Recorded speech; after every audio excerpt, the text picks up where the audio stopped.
नमस्कार। बुलेटिन की शुरुआत कर रहे हैं इस वक्त की बड़ी खबर के साथ। डेविड कोलमैन हेडली को मुंबई हमला केस में आरोपी बनाया गया है। मुंबई की स्पेशल कोर्ट ने हेडली को आरोपी बनाने की इजाजत दे दी है। हेडली अभी अमेरिका की जेल में बंद है।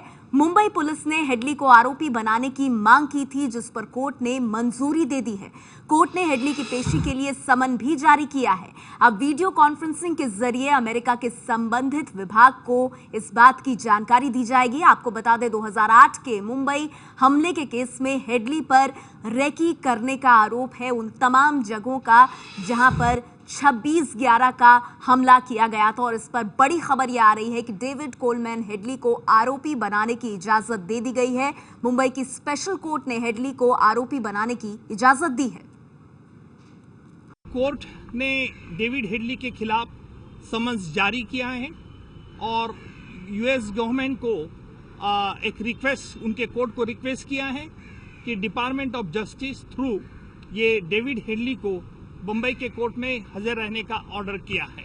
डेविड हेडली 26/11 में एक साजिश करता है और अमेरिका के कोर्ट में उसने गुनाह कबूल किया था और उसकी वजह से अमेरिकन कोर्ट ने उसे सजा भी फरमाई है।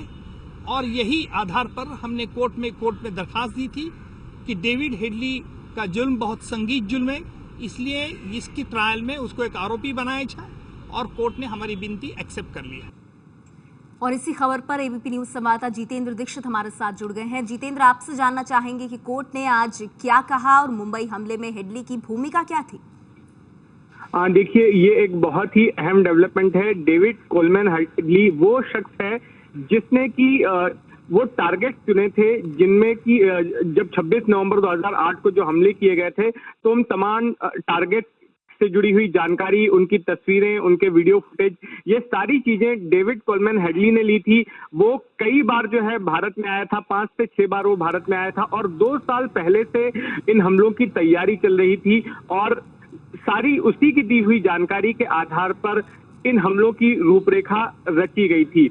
और जब शिकागो में गिरफ्तारी हुई हेडली की, उसके बाद अमेरिकी एजेंसियों से पूछताछ में उसने खुद ही अपना गुनाह कबूल किया और ये बताया कि किस तरह से वो बार बार भारत आता था और किन किन लोगों से वो मिला, कहाँ कहाँ गया, कैसे उसने पूरी जानकारी जुटाई और फिर अपने आकाओं को पहुंचाई, जो उनके हैंडलर्स थे पाकिस्तान में, उन तक ये जानकारी पहुंचाई और फिर बाद में मुंबई पर हमलों की साजिश रची गई।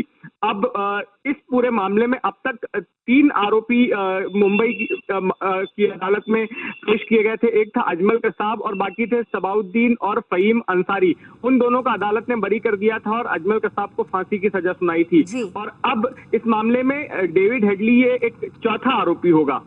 बहुत बहुत शुक्रिया आपका जितेंद्र इस जानकारी के लिए। तो मुंबई की स्पेशल कोर्ट ने ये इजाजत दी है कि डेविड कोलमैन हेडली को मुंबई हमलों का आरोपी बनाया जाए, इसकी इजाजत दे दी गई है। और अब इसी बात को अमेरिका में की जेल में बंद डेविड कोलमैन हेडली तक कुछ इस तरह से पहुंचाया जाएगा कि वीडियो कॉन्फ्रेंसिंग के जरिए अमेरिका के संबंधित विभाग को इसकी जानकारी दी जाएगी। लेकिन कौन है डेविड कोलमैन हेडली? आपको बताते हैं, 2006 से 2008 के बीच ये 5 बार भारत आया था। 2013 में अमेरिका में इसको दोषी करार दिया। हेडली को मुंबई हमले के लिए 35 साल की सजा हुई। मुंबई की स्पेशल कोर्ट ने भी आरोपी बनाया डेविड कोलमैन हेडली को, जो कि फिलहाल अमेरिका की जेल में बंद है और उसे मुंबई हमले में आरोपी बनाने की इजाजत मुंबई की स्पेशल कोर्ट ने दे दी है।